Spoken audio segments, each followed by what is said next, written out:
What's going on YouTube? This is BMCool247 and this is a Draw 272 character deck profile for Marik Ishtar. The fun part about these character decks is that they're easy to use cards, ton of variety, and ton of nostalgia. So let's go ahead and get on into it.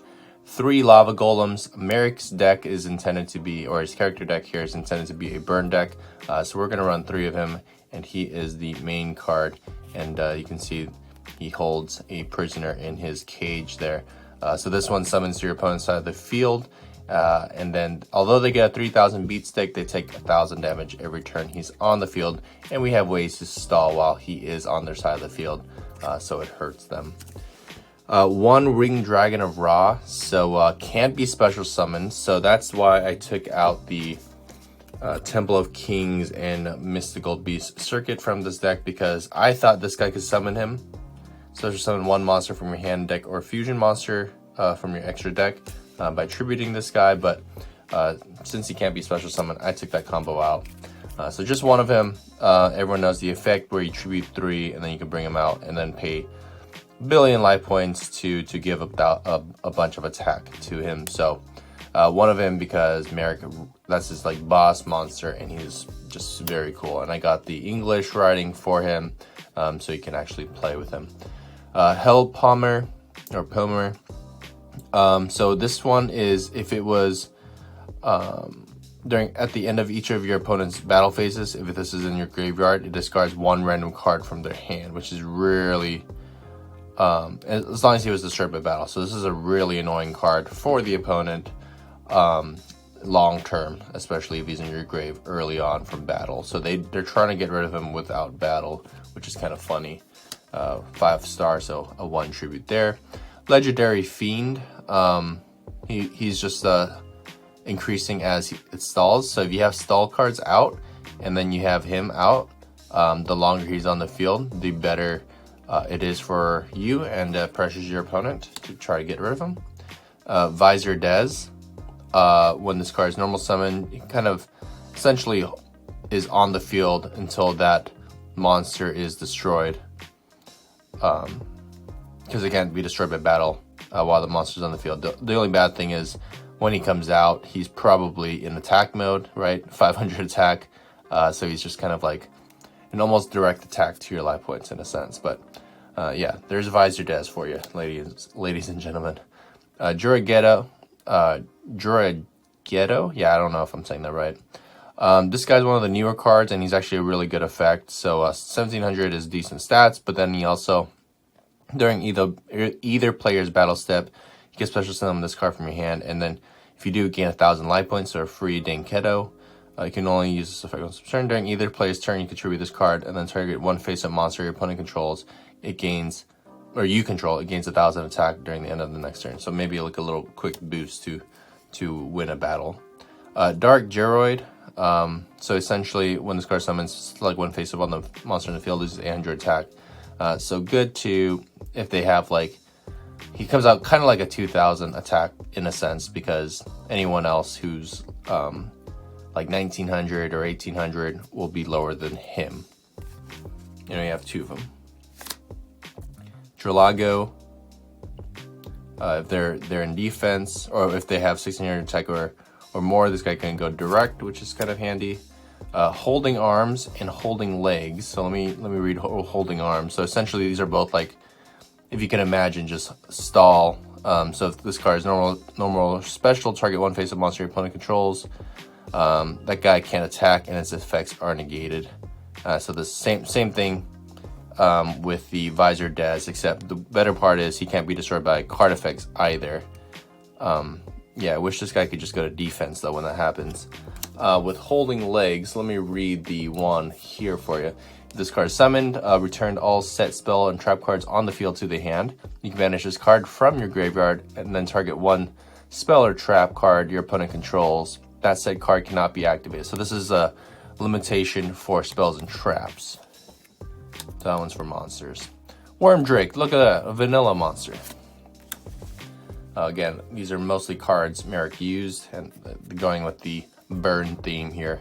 During each of your opponent's standby, speaking of burn, inflicts 600 damage to your opponent, so 1 of his iconic cards. Buganian, Same with this guy, Makiura the Destructor. I think this guy's banned because you could use traps from your hand, and there's a lot of issues with that. Oh, another Visor Des. Let me add that over here. Alright, Gilgarth, another vanilla monster. New Doria, 2 of. When it's destroyed by battle and sent to the grave, you can pop a monster in the field. Melkid, the 4-faced beast. This might be more of a masked beast. What's it called? Umbra and the other guy. So that one might fit in that deck too. Revival Jam, one of the iconic revive monsters to protect them from dying, but this one you have to pay 1,000 life points each time to special summon it up in defense. So again, back to that stall tactic.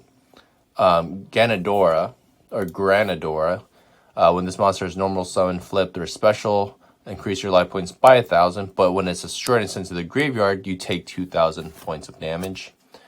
Humanoid Slime, I threw him in here because of the theme of being a revival jam, have that slimy aqua water kind of theme.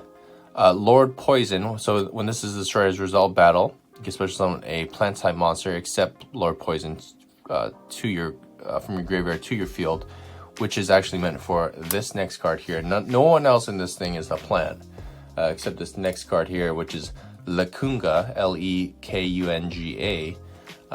Remove 2 water monsters from your graveyard from play to special summon 1 Lekunga token, 700 attack and defense in attack position to your side of the field.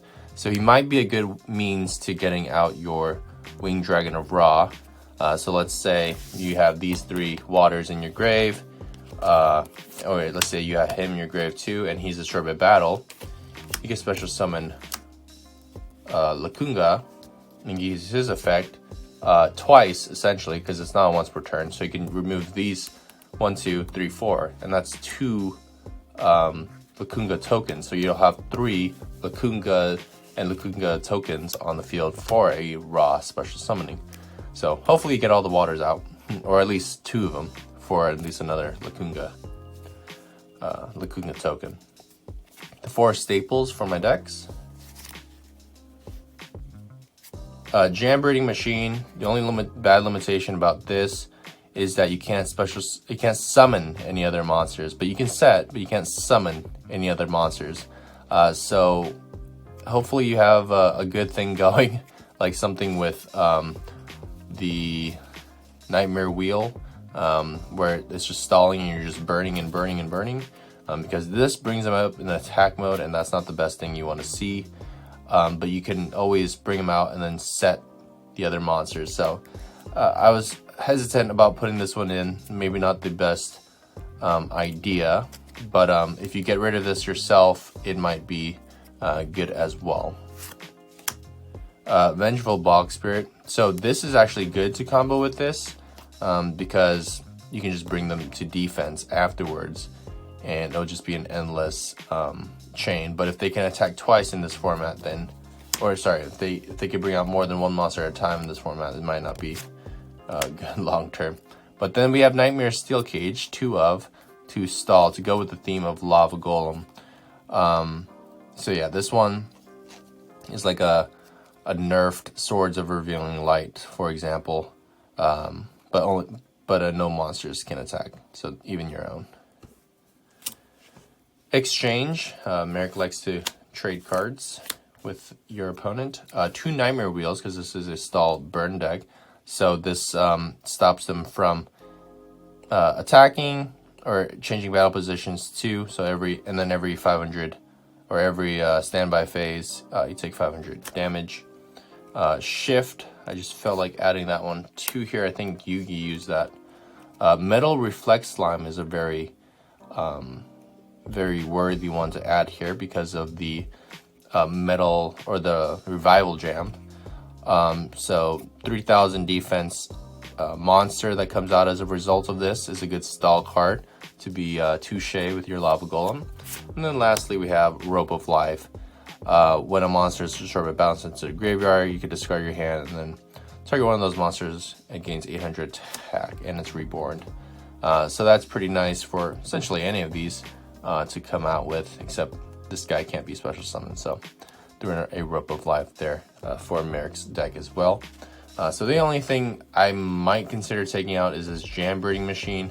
I'll replace it with something else more generic and versatile for this deck. Other than that, this is my Marik Ishtar deck. Hope you like it. Hope you can play in the Draw 2, Summon 2 format, where you can kind of hybrid speed duels and rush duels in a sense to play a nostalgic yet fun and easy to... A little bit of reading here, but I'm trying to make it as easy as can to play Yu-Gi-Oh again. So hope you like it. Thanks for watching.